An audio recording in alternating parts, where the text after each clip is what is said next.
Halo teman-teman, apa kabar? Welcome back to my channel.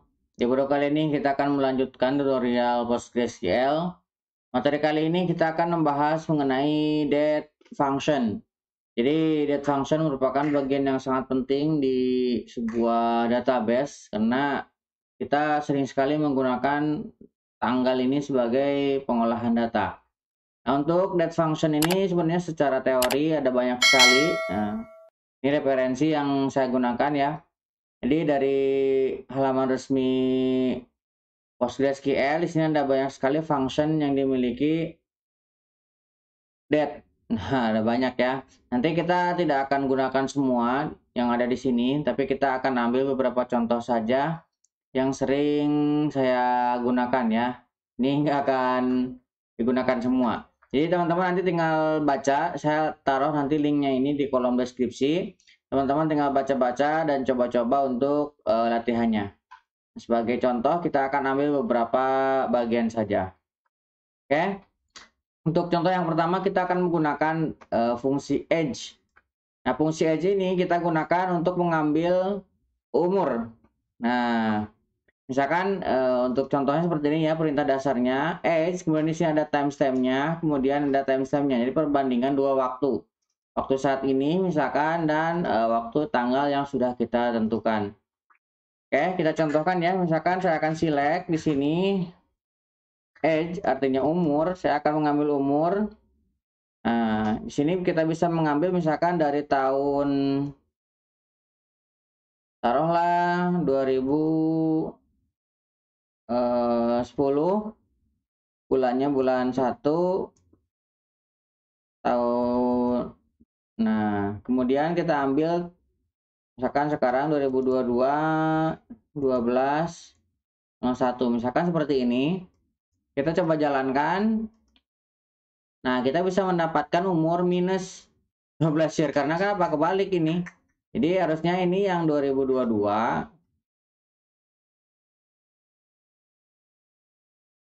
ini yang 2010. Nah, kalau kita jalankan lagi, nah dia jadinya tidak kebalik ya. Ini kalau misalkan kita membandingkan dua tanggal.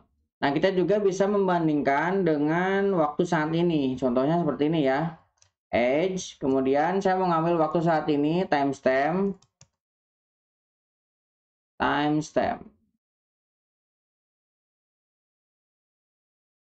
Nah, timestamp ini akan kita bandingkan misalkan dengan 1988 01 01 misalkan seperti ini. Ini juga bisa kita bandingkan.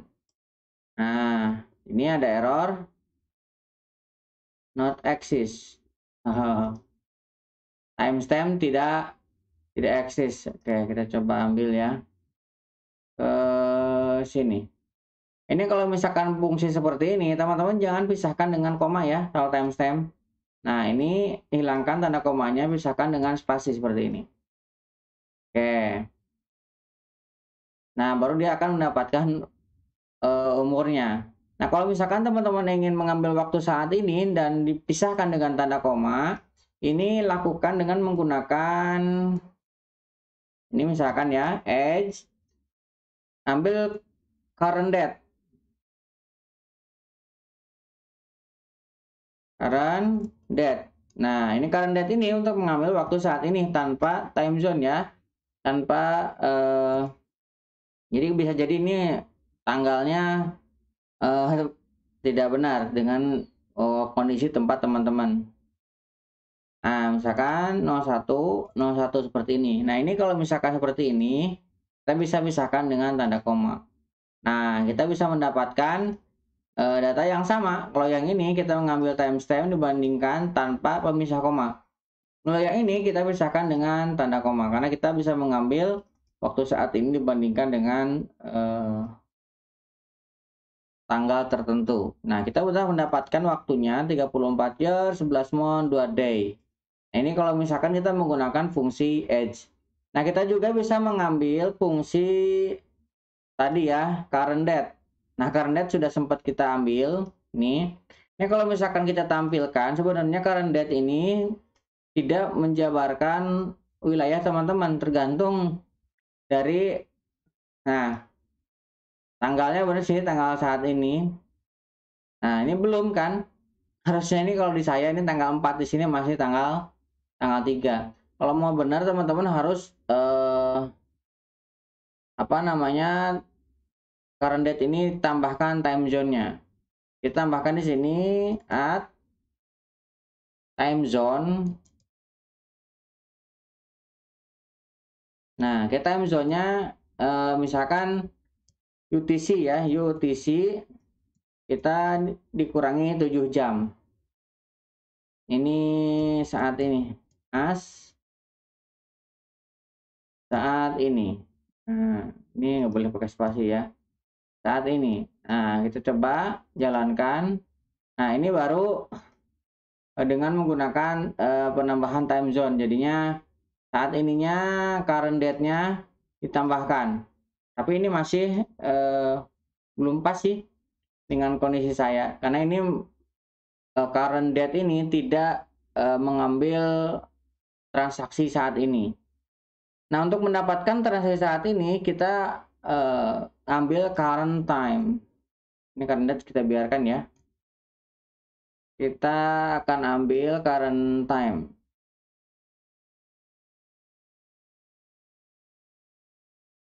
Ini untuk current time ini kita gunakan untuk menggunakan jam saat ini. Nah, lihat current time untuk mengambil jam saat ini, dan ini juga sama, tidak mencerminkan waktu saat ini. Nah, ini bisa kita tambahkan untuk presisinya. Misalkan 2 ya. Nah, kita jalankan, dia menjadi 2 presisi. Nah, kita juga bisa dengan local time ya.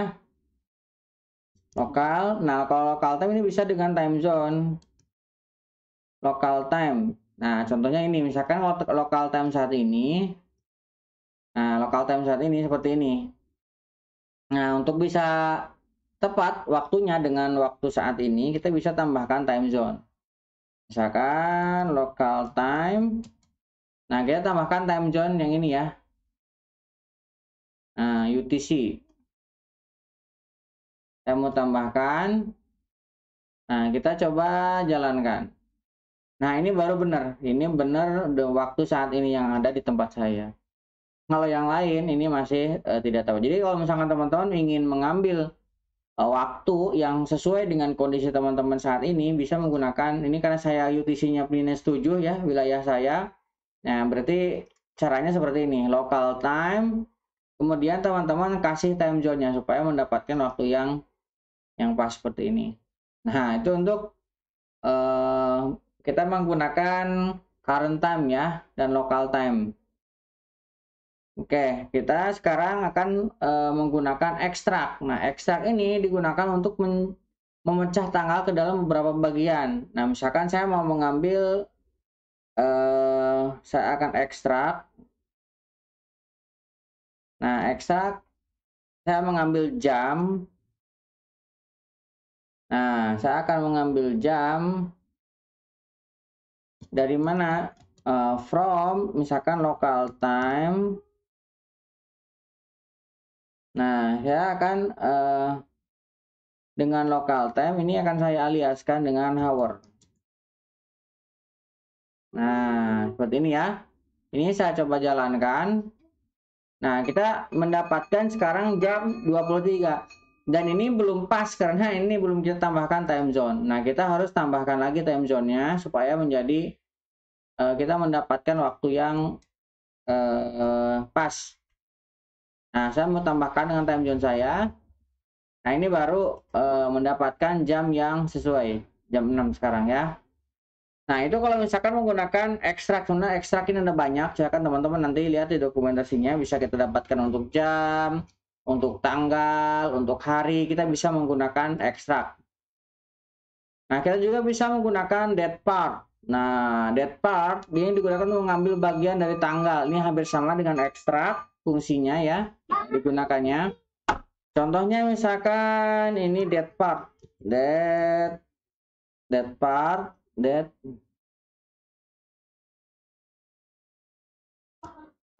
Nah, date part kita akan ambil year misalkan. Nah, kita ambil year dari waktu saat ini, now ya. Now ini kita bisa gunakan untuk mengambil waktu saat ini.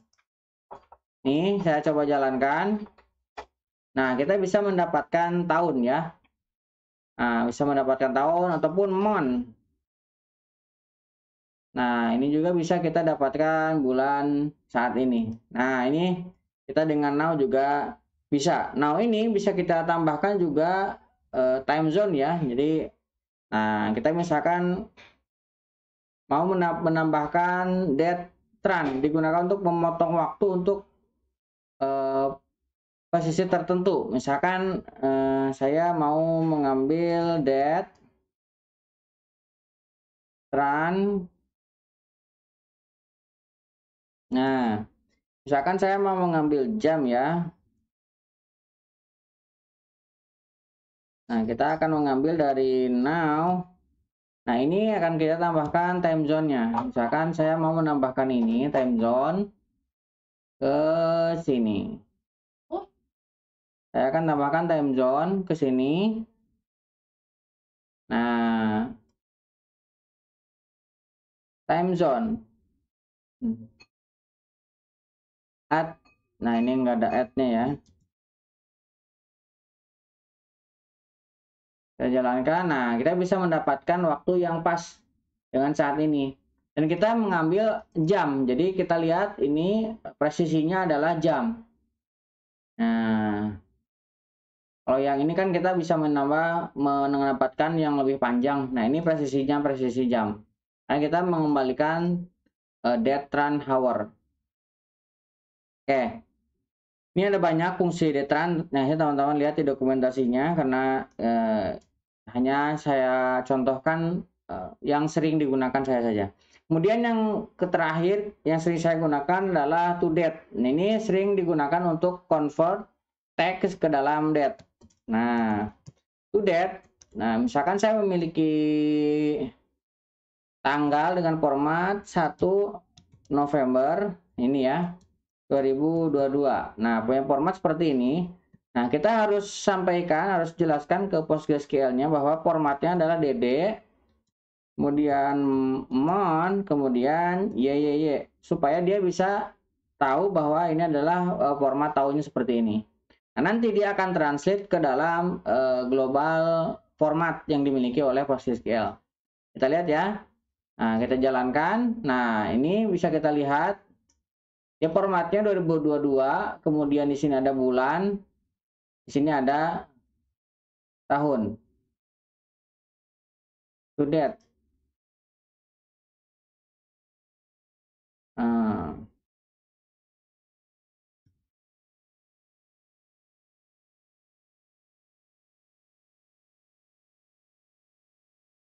ini month, salah ya. Kita jalankan. Nah, kita dapatkan yang benar. Sekarang kalau November, ini juga harusnya sekarang benar. Nah, sudah sesuai ya.